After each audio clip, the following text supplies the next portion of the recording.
Hello everyone, welcome to Crystal IQ knowledge. इस video में हम पढ़ेंगे क्लास 11th। जो आपकी क्लास 11th है उसका जो Indian constitution at work book है उसका चैप्टर 7 फेडरलिज्म। तो इससे पहले वाले हम एग्जीक्यूटिव, लेजिस्लेचर, जुडिशरी सबके बारे में समझ चुके हैं। फेडरलिज्म में ना सेंट्रल एंड स्टेट गवर्नमेंट जो होती है उनकी पावर्स का डिवीजन होता है। एक होती है हमारी यूनियन गवर्नमेंट, ठीक है, जो नेशनल लेवल पे काम करते हैं। और जो बाकी सारे अलग अलग स्टेट्स में होती है स्टेट गवर्नमेंट, जो कि स्टेट के रिलेटेड डिसीजंस वगैरह लेते हैं, उनके लिए कानून बनाते हैं। देखिए आप पॉलिटिकल मैप जो हमारी जो पॉलिटिकल मैप दिया गया है नेक्स्ट 2 पेजेस में, तो 1947 का इंडिया, जब अंग्रेज हमें छोड़ कर के गए थे 200 साल तक रूल करने के बाद में, ठीक है, तो उसका मैप दिया गया है। और 2017 के जब हमारा इंडिया जो है उसका मैप दिया गया है। तो ना बहुत ही सारे चेंजेस देखने को मिले, ठीक है, जब भारत को छोड़ के गए थे अंग्रेज, जब हमें आज़ादी मिली थी, एक तो पार्टीशन हो गया था हमारे देश का, है ना? तो पाकिस्तान डिवाइड हो गया था, कम्युनल वॉयलेंस देखने को मिला था, बहुत सारे लोगों की डेथ हुई थी उस टाइम पर।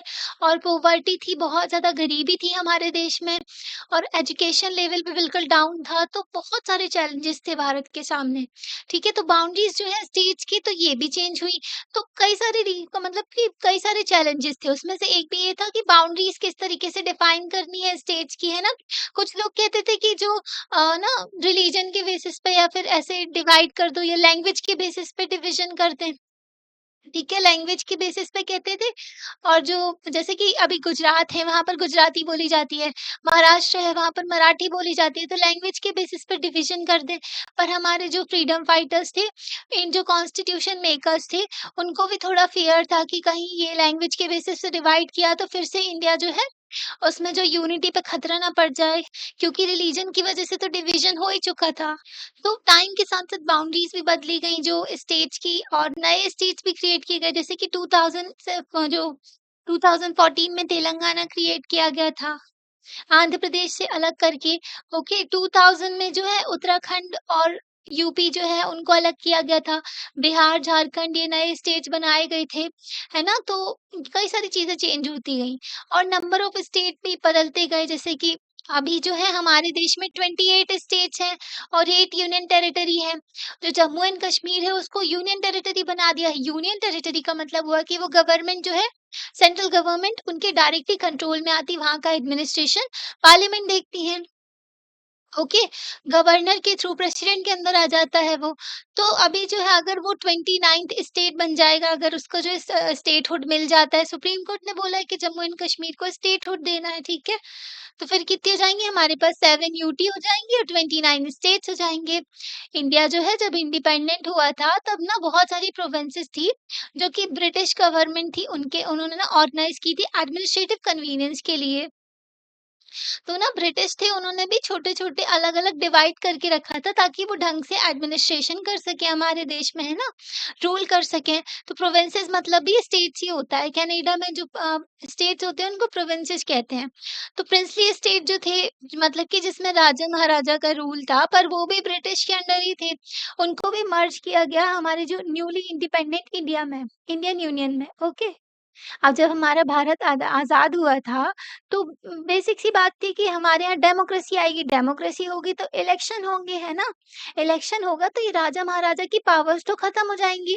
तो इनको ये लोग जोड़े जाएँ इंडिया में, कोई नाटक ना करे, तो ये सब चीज़ें भी बहुत चैलेंजिंग थी। जो सरदार वल्लभ भाई पटेल थे, उन्होंने सबको जो है यूनाइट किया भारत को, ओके? जो प्रिंसली स्टेट थे उनको मर्ज करवाया। फिर ना नई प्रोविंसेस थी वो सब जॉइन की गई, फिर हमारा मैप तैयार हुआ। तो बाउंड्रीज़ जो थी स्टेट की वो भी कई बार चेंज कर दी जाती है। तो पूरे टाइम पीरियड में ना बाउंड्रीज़ बस नहीं, स्टेट्स के नाम भी चेंज कर दिए जाते हैं। जैसे कि जैसे स्टेट के लोग चाहते हैं ना वैसे ही उनका नाम कर दिया जाता है। जैसे कि मैसूरू पहले नाम था कर्नाटका का, अब कर्नाटका बोलते हैं हम। मद्रास बोलते थे पहले तमिलनाडु को, अब क्या बोलते हैं? तमिलनाडु बोलते हैं, ठीक है? तो मैप में ना कई सारे चेंजेस देखने को मिलेंगे आपको। 70 इयर्स में इतने सारे चेंजेस हुए हैं हमारे देश में। अब हमारा देश जो है ग्रोथ भी हो रही है, ठीक है? तो फंक्शनिंग ऑफ फेडरलिज्म जो है और चीज़ें हम समझेंगे, तो मैप से भी हमको जो फेडरलिज्म है उसके बारे में जानने को मिलता है। फेडरलिज्म में डिवीज़न ऑफ पावर हो जाता है यूनियन गवर्नमेंट और स्टेट गवर्नमेंट के बीच में। इस चैप्टर को पढ़ने के बाद ना आप कई सारी चीज़ें समझ जाओगे, जैसे कि फेडरलिज्म क्या होता है और फेडरल प्रोविंसेस जो हमारे संविधान में किस तरीके से दिया गया है ना? और इश्यूज़ क्या-क्या आते हैं, कई बार ना सेंटर एंड स्टेट बहुत ज़्यादा लड़ जाते हैं। हमने देखा था जब सेंटर एंड स्टेट की फाइट हो जाती है, सेंट्रल गवर्नमेंट और स्टेट गवर्नमेंट की, तो ओरिजिनल जुरिसडिक्शन की पावर होती है सुप्रीम कोर्ट के पास में। Only Supreme Court of India ही जो है इनके मैटर को सुलझा सकते हैं, क्योंकि यहाँ पर फेडरल पावर्स का इश्यू भी आ जाता है। जब इनके बीच में पैसे का डिस्ट्रीब्यूशन होता है ना, स्टेट के बीच में और सेंट्रल के बीच में, सेंट्रल गवर्नमेंट के बीच में, तो इसको फिस्कल फेडरलिज्म कहते हैं। ठीक है, तो स्पेशल प्रोविजंस जो स्टेट्स को दिए गए हैं, कुछ स्टेट बहुत बैकवर्ड हैं, ठीक है? और कई स्टेट हैं जहाँ पर जो जनजाति कम्युनिटी जो ट्राइब होते हैं ना, तो वो बहुत ज़्यादा हैं। जैसे कि नॉर्थ ईस्टर्न रीजन की बात करें हम अपनी, तो वहाँ पर जो है ट्राइब बहुत सारी रहती है ना? कुछ स्टेट बैकवर्डनेस की वजह से, और कुछ स्टेट जो होते हैं जैसे कि इंटरनेशनल बाउंड्रीज टच करते हैं ना, जैसे कि अरुणाचल प्रदेश हो गया, सिक्किम हो गया, और जैसे उत्तराखंड हो गए, तो इस तरफ जो है पूरी इंटरनेशनल बाउंड्रीज लगती हैं। तो कुछ स्टेट्स जो है ना उनको स्पेशल प्रोविजंस दिए गए हैं, कुछ स्पेशल पावर दी गई है उनको। इसी को हम असिमेट्रिकल फेडरलिज्म भी कहते हैं। जब कुछ, और सिमेट्रिकल मतलब सब सेम सेम पावर सभी स्टेट को, और हमारे यहाँ असिमेट्रिकल फेडरलिज्म देखने को मिलता है, एसिमेट्रिकल भी कह सकते हो, क्योंकि किच कुछ स्टेट को जो है हिस्टोरिकल कंपोज़िशन और थोड़ा उनकी जो है हिस्टोरिकल फीचर वगैरह वो सारी चीज़ें देख कर के उनको स्पेशल जो कुछ फीचर्स दिए गए हैं। अब ये देखो हमारा भारत जो है 1947, इसमें ना आप देखो 1947 में जब हमारा भारत था, तो इसमें देखो ये वेस्ट पाकिस्तान था और ये जो है ईस्ट पाकिस्तान बना था। ईस्ट पाकिस्तान था और ये वेस्ट पाकिस्तान था। फिर 1971 की वॉर में क्या हुआ कि बांग्लादेश जो है ये क्रिएट हो गया, ईस्ट पाकिस्तान को खत्म कर दिया। आज के टाइम पर जो है बांग्लादेश में अलग ही सिचुएशन पड़ी है, मतलब कि पूरी सिचुएशन खराब हो गई है। एक तो ये पूरा इंडिया से बॉर्डर रखते हैं, इस तरफ जो है पाकिस्तान यहाँ पर टेररिज्म फैलाता रहता है, ओपीएम वगैरह नशे की चीजें यहाँ पे जो है ड्रोन के थ्रू और जमाने भर की चीजों के थ्रू यहाँ पर भेजता रहता है, पंजाब साइड होके कश्मीर में जो है गड्ढे खोद खोद के वो लोग घुसने की कोशिश करते रहते हैं टेररिस्ट, ठीक है? टेररिस्ट की नर्सरी भी कह सकते हैं इसको। और यहाँ पे है जो चाइना अपनी अलग हरकतें करता है, कहीं भी जो है टेंट बना लेता है और कहता है कि ये एरिया मेरा है, ओके।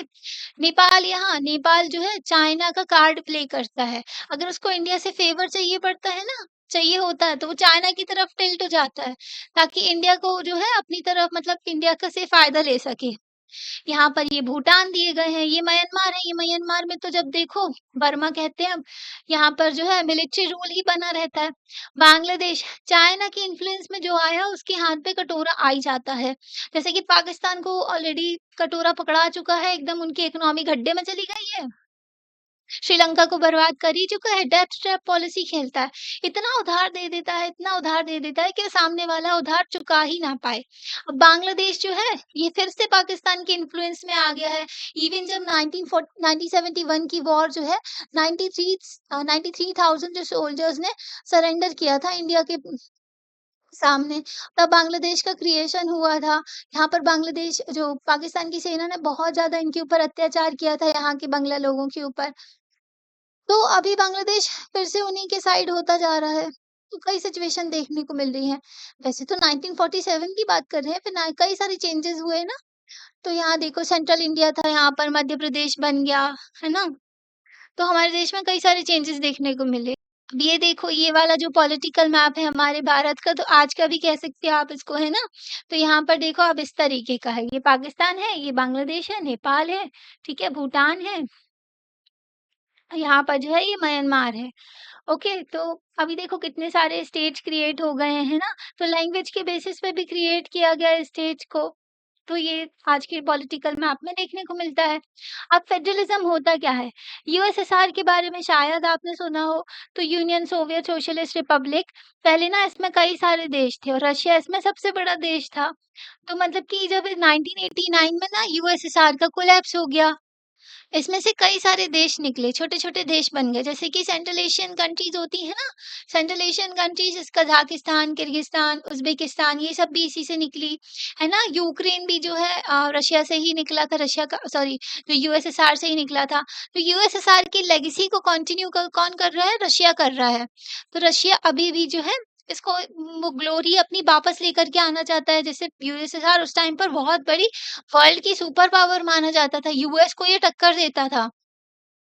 आज के टाइम पर रशिया है, ठीक है? तो कई सारी इंडिपेंडेंट कंट्रीज़ आईं, रशिया उसमें से सबसे बड़ी कंट्री थी, तो ब्रेक हुए थे कई सारी मतलब इसके रीज़न्स थे, रशिया के जो यूएसएसआर के टूटने के। क्या रीज़न्स थे? Excessive centralisation of power. एक पर्सन जो है यहाँ प जो जैसे कि एक जो पर्टिकुलर पर्सन है उसके पास खूब सारी पावर है और छोटे-छोटे पर्सन है, उनके पास में कोई पावर्स ही नहीं है, ठीक है? तो सारे के सारे डिसीजंस यही ले रहे हैं, तो कंसंट्रेशन ऑफ पावर देखने को मिल रही थी एक ही जगह पर और डोमिनेशन देखना था रशिया का। रशिया ना सबसे बड़ी कंट्री था, तो उसके उसका जो है डोमिनेशन चल रही थी, उसकी दादागिरी चल रही थी दूसरे रीजन्स के ऊपर और इनकी जो दूसरे रीजन थे, उनकी जो है इंडिपेंडेंट लैंग्वेज थी, उनका खुद का कल्चर था, जैसे कि उज़्बेकिस्तान हो गए, ठीक है? अगर दूसरी कंट्री का एग्ज़ाम्पल लें तो जैसे सेंट्रलाइज़ेशन ऑफ पावर्स की वजह से जो है टूट जाता है, ठीक है?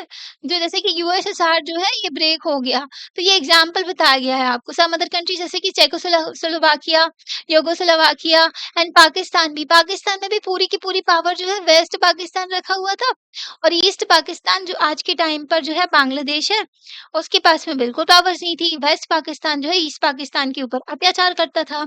फिर ये लोग परेशान हो गए थे। है ना? फिर बाद में ये बांग्लादेश क्रिएट हो गया, अभी हमने आपको बताया था। तो ये कंसंट्रेशन ऑफ पावर की वज़ह से डिवीज़न देखने को मिलता है देश में, ठीक है? जैसे कि ना श्रीलंका में भी जो संथाल नहीं, सिन्हालास कम्युनिटीज़ जो है, तो सिन्हाला कम्युनिटी सारी की सारी पावर अपने पास रखना चाहती है। तमिलियन कम्युनिटी को जो है, वो क्या करते हैं, परेशान करते हैं। तो उस वज़ह से जो है, वहाँ पर भी कई दिनों तक सिविल वॉर चली थी, कई सालों तक। जैसे कि कनाडा का एग्ज़ाम्पल लें हम, तो कनाडा जो है मतलब इसमें ना वेरी क्लोज़ है कि ब्रेकअप हो जाए इसका भी English speaking and French speaking region की वज़ह से। तो लैंग्वेज भी एक कारण बन जाती है टूटने का देश के। तो ये ना बहुत ही बड़ी अचीवमेंट है, जब भी हमारा भारत आज़ाद हुआ था ना, उस टाइम पर जो ये अंग्रेज़ छोड़कर गए थे, ये कहते थे कि इसके तो कई टुकड़े होंगे। जो इतना बड़ा देश था ना हमारा, तो इसको ऐसे बोल रहे थे कि अभी तो इसके कई सारे टुकड़े होंगे। पर देखो आज भी जो 75 साल के बाद भी हमारा देश पूरा का पूरा यूनाइटेड है। तो ये बहुत बड़ी अचीवमेंट है और हमारी डेमोक्रेसी जो लार्जेस्ट डेमोक्रेसी कहा जाता है वर्ल्ड की, है ना? मदर ऑफ डेमोक्रेसी भी कहते हैं हमारे देश को। तो ये बहुत बड़ी अचीवमेंट है। अगर आप अपने नेबर्स को देखें ना, तो वहाँ पर मिलिट्री रूल आ गया था, मतलब वहाँ पर मिलिट्री ने पावर कैप्चर कर ली थी। पर हमारे देश में पूरा सेपरेशन देखने को मिलता है। पॉलिटिकल पावर पॉलिटिक्स वो जो पॉलिटिशियंस होते हैं उनके पास होती है। मिलिट्री जो है रक्षा करने का काम करती है हमारा, है ना? ऐसा नहीं है कि वो पॉलिटिक्स वगैरह ये सब पावर कैप्चर कर ले। जैसे जनता जुंता मिलिट्री कहते हैं जो म्यांमार में, तो म्यांमार की जो जनता मिलिट्री है ना, उनने जो सारे जो पॉलिटिकल जो लीडर थे उनको सबको जेल में डाल दिया और खुद पावर लेके बैठ गए। ठीक है? तो पेनफुल पार्टीशन के बाद में बहुत ही दर्दनाक जो हमारा देश टूट गया था, पाकिस्तान उससे अलग हुआ, तो उसके बाद में हम यूनाइटेड रहे इतने डिकेड्स तक, है ना? 7 डिकेड्स तक। डिकेड जो होता है 10 साल का होता है, तो 70 साल तक जो है इंडिपेंडेंट इंडिया वो भी यूनाइटेड रहा, ठीक है? तो ये अचीवमेंट कैसे हुआ? तो इसको फेडरल स्ट्रक्चर जो है उसका भी हम एक एग्ज़ाम्पल दे सकते हैं कि फेडरल स्ट्रक्चर की वजह से हमने कंसंट्रेशन ऑफ पावर नहीं की। एक तो हमारे यहाँ डेमोक्रेसी थी, प्रॉपर इलेक्शन हुए, ओके, जनता अपने द्वारा चुने गए लीडर्स को जो चुनती थी, है ना? और लोगों का भरोसा भी बहुत था उस टाइम पर गवर्नमेंट पर, क्योंकि उस टाइम पर जो लीडर्स थे ना बहुत अच्छे थे। उन्होंने उन वो जानते थे आज़ादी की कीमत, तो उन्होंने पॉलिटिक्स को जो है ढंग से लेकर के चला। फिर बाद में ये करप्ट हो गए, है ना? मतलब बाद में करप्ट लोग आने लगे पॉलिटिक्स में। तो फेडरल स्ट्रक्चर जो हमारे यहाँ रहा, डिवीज़न ऑफ पावर की जो सेंट्रल एंड स्टेट के बीच में, तो इंडिया के कॉन्स्टिट्यूशन में, तो उसकी वजह से हमारे यहाँ जो है क्या रहा कि हमारी यूनाइटेड रहे हमारा भारत, है ना? तो सारी कंट्रीज़ जो अभी हमने पढ़ी, तो वो फेडरेशन थी पहले के टाइम पर, येट जो वो लोग ना यूनाइटेड नहीं रह पाए। जैसे कि यूएसएसआर जो है एक फेडरेशन था, उसमें कई सारे स्टेट एग्ज़िस्ट करते थे, पर वो स्टेट टूट गए और अलग-अलग कंट्री बन गए। तो जो हम अडॉप्ट करने के बाद भी फेडरल कॉन्स्टिट्यूशन, जो नेचर है फेडरल सिस्टम का एंड जो प्रैक्टिस है फेडरलिज्म की, वो भी इम्पोर्टेंट फैक्टर होता है। फेडरेशन आपने बना लिया ये ठीक है, पर किस तरीके से पावर का डिवीजन है, किस तरीके से उस फेडरलिज्म को प्रैक्टिस किया जा रहा है, ये भी बहुत इंपॉर्टेंट फैक्टर होता है। अभी यहाँ पर देखो वेस्ट इंडीज का एग्जाम्पल दिया है, आपने क्रिकेट टीम के बारे में सुना होगा, है ना, वेस्ट इंडीज के साथ में इंडिया के मैच भी होते हैं, है ना? तो जैसे कि इंडिया है वैसे ही वेस्ट इंडीज जो है कोलोनाइज्ड बाय द ब्रिटिशर्स। अब इसकी मजेदार कहानी है, पता है? जभी ना अरब क्या करते थे, अरब्स जो थे वो ना भारत से जो है मसाले वगैरह खरीद के, भारत का अच्छा-अच्छा सामान खरीद के ना जो यूरोप में महँगे दामों में बेचा करते थे, बहुत महँगे दामों में। अब उनको पड़ गई थी आदत इंडिया के मसालों की, इंडिया के कपड़ों की, चीज़ों की, कई सारी चीज़ों की। अब यूरोप वाले ना इंडिया का रास्ता, इंडिया तक जाने का रास्ता खोजना चाहते थे, इंडिया तक जाने का। तो ना ये यूरोप वाले जो हैं, इधर-उधर जो है जाने लगे, ठीक है? तो एक्सपेडिशंस भेजने लगे कि इधर जाके देखते हैं, तो इनको रास्ता नहीं पता था ना, तो फिर ये लोग क्या किए, जो नॉर्थ अमेरिका साइड गए, कई लोग सेंट्रल अमेरिका साइड गए, ठीक है? जो कैरेबियन आइलैंड्स होते हैं ना, छोटे-छोटे आइलैंड हैं, तो वहाँ पर जब ये लोग गए ना, इनको लगा वो इंडिया है। तो तो इसलिए इनका नाम जो है वेस्ट इंडीज़ पड़ गया ना। तो इन लोग ना मतलब इंडिया को खोजने के चक्कर में इन्होंने कई सारी कॉलोनीज़ बना ली थी अपनी। तो बाद में इनको दिखा हाँ यार यहाँ से अच्छा खासा फ़ायदा ले सकते हैं, तो उन्होंने इनको कैप्चर कर लिया। बुद्धि थी इनके पास में, यूरोप वालों के पास में, तभी तो दूसरे लोगों को अपना गुलाम बना के रख लिया, है ना? खेल गए। तो यहाँ पर 1958 में जो वेस्ट फेडरेशन बना वेस्ट इंडीज़ का, तो 1958 में कई सारे छोटे-छोटे आइलैंड जो स्टेट्स थे, वो लोग सब साथ में आके वेस्ट इंडीज़ का फेडरेशन बना लिए। ठीक है? तो वीक सेंट्रल गवर्नमेंट थी, मतलब कि सेंट्रल गवर्नमेंट के पास में ज़्यादा पावर नहीं है। पर इनकी जो इकोनॉमी है वो ईच जो है इंडिपेंडेंट है। ओके, अलग-अलग स्टेट्स जो है उनकी इकोनॉमी जो है इंडिपेंडेंट है। ओके, जो फीचर है पॉलिटिकल कंपटीशन रहेगा यूनिट्स के बीच में, ठीक है? फॉर्मल डिसोल्यूशन भी हो सकता है, मतलब फेडरेशन को ये लोग खत्म भी कर सकते हैं। 1962 में इन्होंने खत्म भी कर दिया था ये जो फेडरेशन था। लेटर 1973 में ट्रीटी ऑफ चिकूगरमास जो हुई मतलब ये वाली ट्रीटी हुई, इन्होंने समझौता किया फिर से और इंडिपेंडेंट आइलैंड जो थे उन्होंने एस्टैब्लिश की जॉइंट अथॉरिटी, मतलब एक अथॉरिटी बनाई इन्होंने ताकि इनका कॉमन लेजिस्लेचर हो, मतलब कि लॉ मेकिंग जो है इनका कॉमन हो। एक कोई जो लेजिस्लेचर बॉडी है वो लॉ बनाएगी, सारे स्टेट के ऊपर इम्प्लीमेंट होगी वो। ओके, सुप्रीम कोर्ट भी इनका कॉमन हो, कॉमन करेंसी हो, बहुत ही इंपॉर्टेंट चीज़ है common currency, common law making authority और जो जुडिशियल जजमेंट के लिए सुप्रीम कोर्ट बनाया इन्होंने, कॉमन मार्केट भी हो गया। इनका जिसको करेबियन कम्युनिटी कहने लगे और करेबियन कम्युनिटी जो है इनके पास में कॉमन एग्जीक्यूटिव भी हो गए, तो एक देश की तरह ही रहने लगे ये लोग, इसलिए इनको वेस्ट इंडीज कहने लगे, है ना? कई सारे स्टेट्स मिलके आ गए, हेड्स ऑफ द गवर्नमेंट भी हो गए, मेंबर्स जो है डिफरेंट कम्युनिटी के, मतलब कि जो अलग अलग जो इनके स्टेट्स थे ना उसके जो हेड ऑफ द गवर्नमेंट थे वो सब साथ में आकर के एग्जीक्यूटिव का पार्ट बन गए। यूनिट्स जो थे इसमें ना तो ये साथ में रह सकते, तो ना तो ये एक देश की तरह रह पाते हैं, ना ही ये अलग रह पाते हैं। तो जैसे-तैसे ये लोग काम चला रहे हैं ना फेडरेशन बना कर के। इंडिया को देखें तो यहाँ पर जो है India is a land of continental proportion and immense diversity. तो हमारे देश में तो बहुत ही ज़्यादा डाइवर्सिटी देखने को मिलती है ना, इतनी सारी तो लैंग्वेजेज़ हैं। अगर जो है ना सर्वे किया जाता है तो मिनिस्ट्री ऑफ होम अफेयर्स करी थी, तो उन्होंने बताया था 19,500 तो हमारे यहाँ बोलियाँ बोली जाती हैं इतनी सारी। 20 मेजर लैंग्वेजेज़ हैं, मतलब कि बहुत सारे लोग जो बोलते हैं ना लैंग्वेजेज़ तो उसमें से 20 मेजर लैंग्वेजेज़ हैं। सेवरल हंड्रेड्स जो हैं माइनर लैंग्वेजेज़ हैं, मतलब कि कुछ जो है थोड़े-थोड़े लोग बोलते हैं। हमारे यहाँ पॉकेट्स ऑफ कल्चर एग्जिस्ट करता है। मतलब अगर देखें ना थोड़ी-थोड़ी दूर में अलग-अलग कल्चर, अलग-अलग फूड, तो कई सारी चीज़ें देखने को मिल जाती है। इसलिए तो इंडिया में जो है हर टाइप का मतलब इतना सारा खाना है, इतने ज़्यादा डिफरेंट कल्चर है, तो डिफरेंट फेस्टिवल और कपड़े सब कुछ मिलता है ना? तो इससे क्या होता है हमारी इकोनॉमी को भी कंट्रीब्यूशन मिलता है, क्योंकि ना लोग अलग-अलग जगह घूमने जाते हैं, उनके कल्चर से अट्रैक्ट होते हैं, वो फूड भी पसंद करते हैं, उनका खाना, है ना? तो कपड़े वगैरह भी, तो इससे हमारी इकोनॉमी को भी कंट्रीब्यूशन मिलता है, क्योंकि जो सब लोग फिर खरीदते हैं एक-दूसरे की चीज़ें, हैं। तो सेवरल मेजर रिलीजन भी है हमारे देश में। अगर देखें तो कई सारे रिलीजन हैं हमारे देश में, कई सारे इंडिजीनियस पीपल हैं living in different parts of the country, tribes की बात कर रहे हैं ये, जो कि बहुत ही पुराने टाइम से रह रहे हैं, है ना? और वो जो है अपना कल्चर भी फ़ॉलो करते आ रहे हैं। तो इतनी डाइवर्सिटी के बाद भी हम एक कॉमन जो मतलब लैंड में रह रहे हैं, कोई रह ही नहीं सकता। आप सोच रहे हो अलग-अलग लोग हैं, अलग-अलग रिलीजन के लोग हैं, आपस में लड़ने-भिड़ने लगे हैं ना, पर हमारा देश देखो इतने सालों से यूनाइटेड रहा और अच्छे से रह रहा है ना? तो हम पार्टिसिपेट करते हैं, कॉमन हिस्ट्री है हमारी, है ना? कॉमन हिस्ट्री तो है ही। ये जो है भारत बहुत ही बड़ा था, अशोका जो हमारे चंद्रगुप्त मौर्य थे, उनका जो इतना बड़ा साम्राज्य था, पूरा अफ़गानिस्तान से लेकर के वहाँ जो पाकिस्तान पूरा कवर करके जो नीचे तक।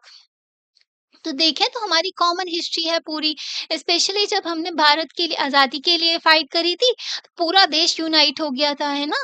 तो क्विट इंडिया मूवमेंट वगैरह भी चले थे। तो हम ना शेयर करते हैं इम्पोर्टेंट फीचर्स भी, जैसे कि हमारे नेशनल लीडर्स जो हैं, वो एक भारत को विजुअलाइज़ कर लिया था ना, जैसे कि आप ना विजुअलाइज़ कर लो कुछ भी जैसे सोच रहे हो आप, है ना? तो अपनी इमेजिनेशन में आप सोच चुके हो कि इतना बड़ा हमारा देश है, इतना बड़ा भारत है, ठीक है? तो अपनी कंट्री को कि यूनिटी इन डाइवर्सिटी हमारे देश जो है यूनाइट रहेगा, डाइवर्स भी रहेगा। ओके, तो ये बहुत ही मतलब डिफरेंट चीज़ है कि इतना बड़ा देश यूनाइटेड है। डाइवर्सिटी के साथ भी, नहीं तो दूसरे देश देखो वेस्टर्न कल्चर बहुत अपने आप को महान समझते हैं, ये यूरोप वाले, अमेरिका वाले, इनके यहाँ जो है एक ही रिलीजन एक्सिस्ट करता है, ज़्यादा कुछ है नहीं। ग्लोबलाइज़ेशन की वजह से जो है थोड़ा जो है डाइवर्सिटी आने लगी, वरना ये लोग तो टॉलरेट ही ना कर पाएँ, इतनी सारी इनके यहाँ लड़ाई झगड़े होने लगे। पर हमारा देश जो है यूनिटी विद डाइवर्सिटी है। फेडरलिज़्म जो है इसमें ना कोई फिक्स्ड प्रिंसिपल्स नहीं है, मतलब कि वही फॉलो करने होंगे जो कि अप्लाई किए जाते हैं।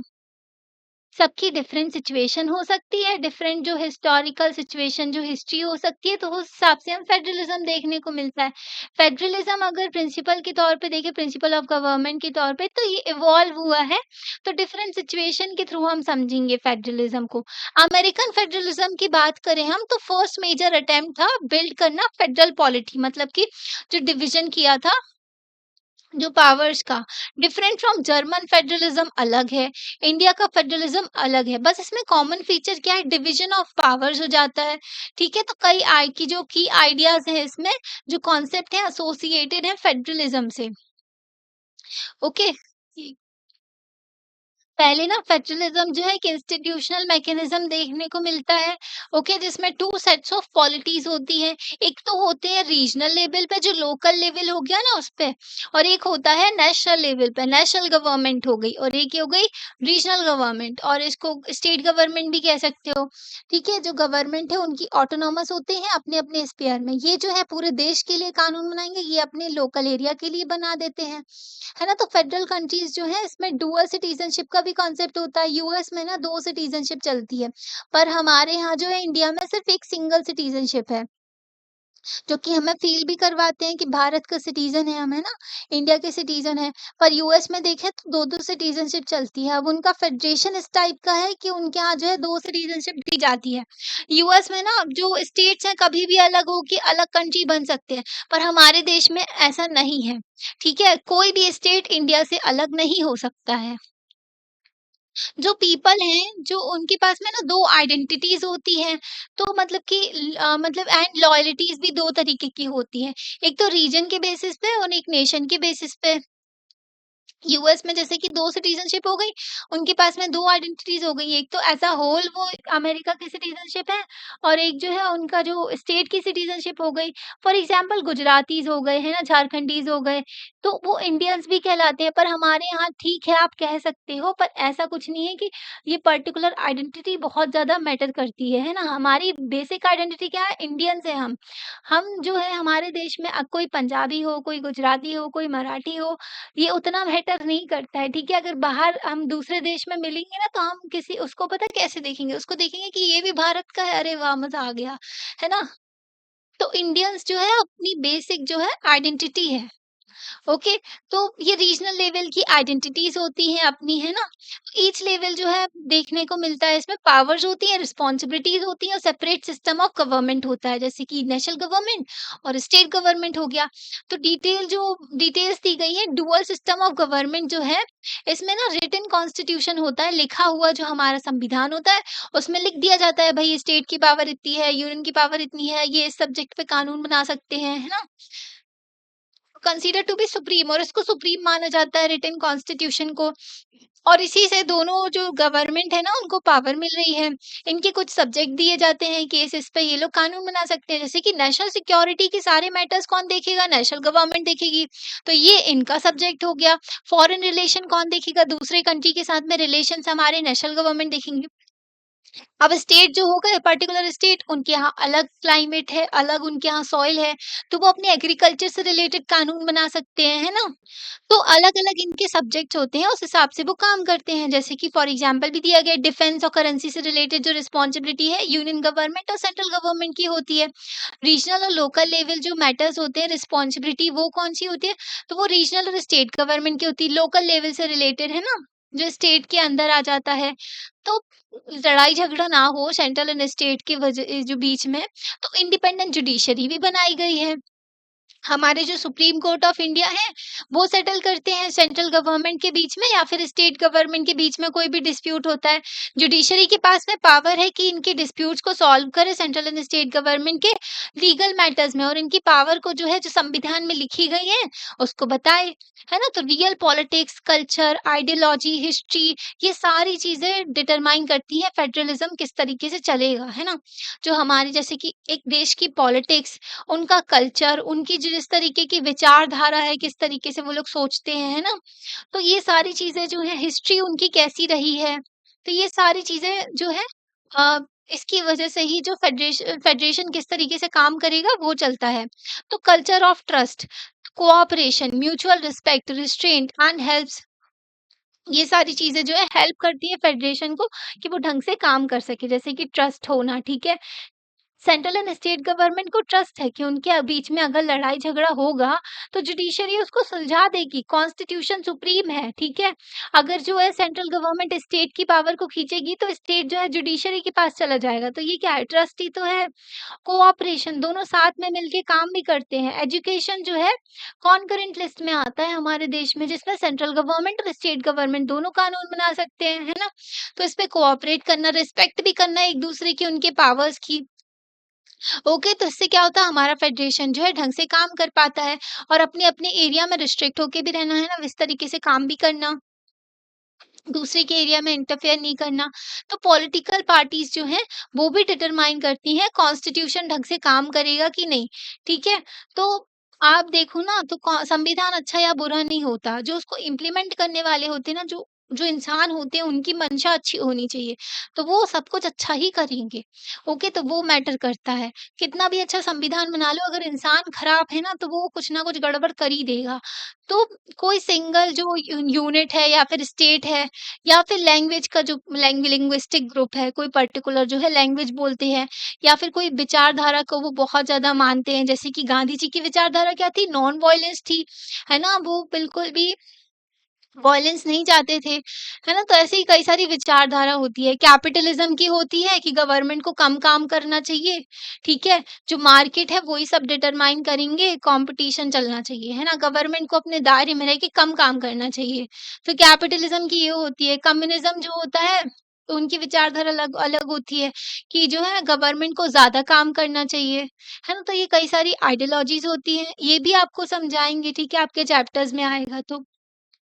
तो इस तरीके से ना डोमिनेट होता है इनका जो स्टेट होगा या फिर लिंग्विस्टिक ग्रुप होगा, आइडियोलॉजी, तो एंटायर फेडरलिज्म जो है, फेडरेशन जो है, तो इसकी वजह से जो है, अगर ये सारी चीजें डोमिनेट करने लगती है ना फेडरेशन में, तो इससे क्या होता है, नाराजगी हो जाती है लोगों के बीच में, और यूनिट्स जो है डोमिनेंट हो जाते हैं, तो वो शेयर नहीं करना चाहते पावर्स वगैरह, है ना?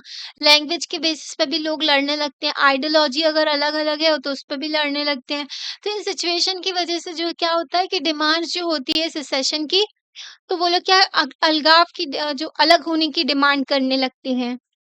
है ना? और जब ये लड़ाई-झगड़ा हो जाता है ना कि लैंग्वेज के बेसिस पे उसकी लैंग्वेज अलग है, मेरी लैंग्वेज अलग है। कई स्टेट्स में होता भी है ऐसा कि जैसे कि आप दूसरे स्टेट के हो, जैसे मध्य प्रदेश के हो, महाराष्ट्र में जाओगे, तो वो लोग बोलेंगे तो ये तो हमारे स्टेट का नहीं है, अपने स्टेट में वापस जाओ। तो ऐसे नहीं करना चाहिए, ऐसा भी हो जाता है कभी-कभी, है ना? तो कुछ लोग होते हैं एंटी सोशल एलिमेंट कह सकते हो आप उनको जो अपने देश में फालतू में लड़ाई-झगड़ा करवाना चाहते हैं, है ना?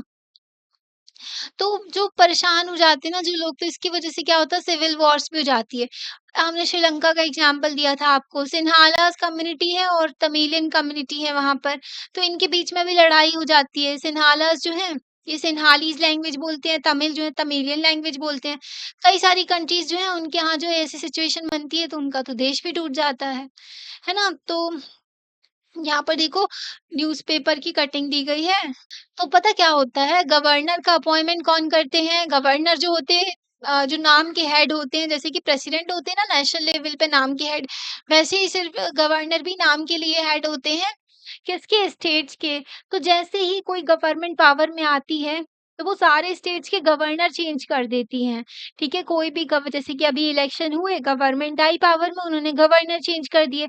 जो भी पॉलिटिकल जो मतलब कि जिस स्टेट में उनकी पार्टी की गवर्नमेंट नहीं है, तो उस स्टेट के वो गवर्नर चेंज कर देते हैं और गवर्नर के पास में कई सारी पावर्स होती हैं कि वो जो बिल पास करे जाते हैं ना कानून बनाने के लिए, उसको रोक देते हैं। तो ना लड़ाई-झगड़े होने लगते हैं, गवर्नर जो और सीएम के बीच। तो कई सारी चीज़ें देखने को मिलती है, तो यही कहा जाता है कि जो राज्यपाल हैं, जो गवर्नर हैं, उनकी जो अपॉइंटमेंट है ना, तो सीएम जो है जो गवर्नमेंट है उससे पूछ के उनकी सहमति से की जाए, ठीक है? तो गवर्नर और इनके बीच में लड़ाई-झगड़े चलते रहते हैं। ओके, अब फेडरलिज़्म जो है नाइजीरिया का एक एग्ज़ाम्पल दिया है। तो जो ना अगर रीजन और वेरियस कम्युनिटी है एक दूसरे पर भरोसा नहीं करते हैं ना, जो ग्रुप वहाँ पर रह रही हैं, जो जनता वहाँ पर रह रही है अच्छा बताओ आपकी फैमिली में अगर ट्रस्ट नहीं होगा तो लड़ाई झगड़े होंगे, है ना? तो फेडरल अरेंजमेंट जो है वो भी फेल हो जाता है, यूनिटी नहीं हो पाती है वहाँ पर, साथ में वो लोग नहीं रह पाते हैं। अगर ट्रस्ट ना हो जैसे कि नाइजीरिया में ना 1914 में नदर्न एंड सदर्न नाइजीरिया जो है सेपरेट हो गई थी ब्रिटिश कॉलोनीज़। ये ब्रिटिशर्स जो है ना ने कई जगह लड़ाई-झगड़े करवाए हैं। अगर आप वर्ल्ड में देख लोगे ना कहीं भी जहाँ पर लड़ाई-झगड़े हो रहे हैं, कुछ ना कुछ इनका हाथ होगा ही क्योंकि ये कॉलोनी बना कर के रखे थे ना। कॉलोनी क्या हो गया वहाँ पर जो है उनके हर चीज़ पर डोमिनेशन किया, वहाँ पे जो है खूब अपने फ़ायदे के लिए सारी रिसोर्सेज़ वग़ैरह सब कुछ एक्सट्रैक्ट किया। तो इबादान जो है कॉन्स्टिट्यूशनल कॉन्फ्रेंस हुई 1950 में नाइजीरियन लीडर्स जो थे उन्होंने डिसाइड किया कि वो एक फेडरल कॉन्स्टिट्यूशन बनाएँगे, ठीक है? तो फेडरल कॉन्स्टिट्यूशन बनाएँगे, 3 मेजर एथनिक ग्रुप्स थे मतलब वहाँ पर 3 कम्युनिटी जो है डोमिनेट करती थी नाइजीरिया में, योरूबा, इग्बो एंड हाउसा फुलानी, ठीक है? तो ये लोग जो है कंट्रोल करते थे west and east and north को, ठीक है? तो इन तीनों का कंट्रोल था, ये लोग अपने-अपने एरिया को कंट्रोल किए हुए थे। इनका थर्ड अटेम्प्ट था कि ये जो इन्फ्लुएंस करना चाहते थे दूसरे रीजन को, जिसकी वजह से क्या हो रहा था, डर फैल गया था, लड़ाई-झगड़े होने मतलब कि अपनी डोमिनेंस चाहते थे ना। अब बताओ 3 लोग आपस में लड़ रहे हैं, तो वो तो चाहेगा कि एक चाहेगा कि मैं पावरफुल हो जाऊँ, बाकी दोनों भी चाहेंगे कि मैं पावरफुल हो जाऊँ, तो दूसरे को दबाने की कोशिश करने लगते हैं।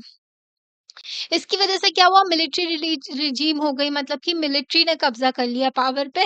1960 में संविधान आया इनका, देख रहे हो 10 साल लग गए, है ना? मतलब 1914 से ये कॉलोनी वगैरह का नाटक चलता रहा, 1950 में इन्होंने थोड़ा बहुत सोचा, फिर इसके बाद में 1960 हो गया इनका कॉन्स्टिट्यूशन आने में।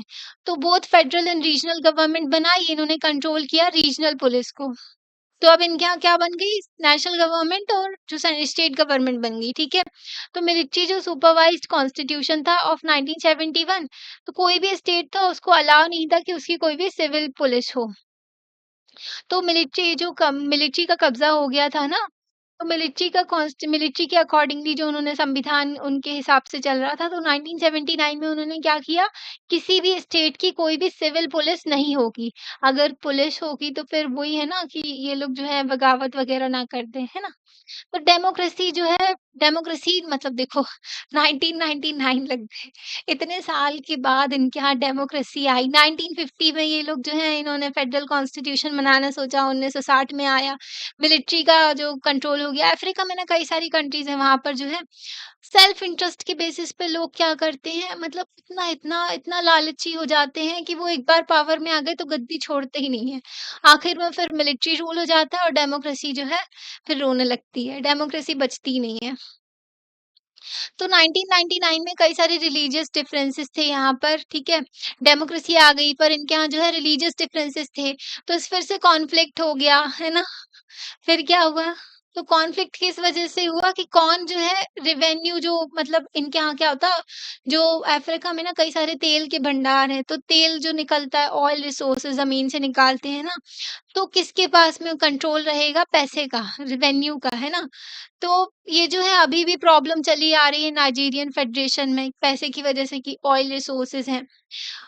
तो लोकल एथनिक कम्युनिटी जो है सेंट्रलाइज्ड कंट्रोल को मना करती है कि जो सेंट्रल गवर्नमेंट कंट्रोल करके रखी ना सब कुछ, एक ही जगह से सब कुछ कंट्रोल हो रहा है, तो उसको वो मना करती हैं, जो लोकल लोग हैं ना वो। तो नाइजीरिया जो है एग्ज़ाम्पल है कि यहाँ पर religious, ethnic and economic differences बहुत देखने को मिल रहे हैं। इकोनॉमिक कि वो ऑयल रिसोर्सेज़ के लिए लड़ रहे हैं, वहाँ पर मिलिट्री का कंट्रोल हो रहा है, ठीक है? कम्युनिटीज़ एक-दूसरे पे भरोसा नहीं कर रही हैं, रिलीजन के बेसिस पे भी लड़ाई-झगड़े हो रहे हैं।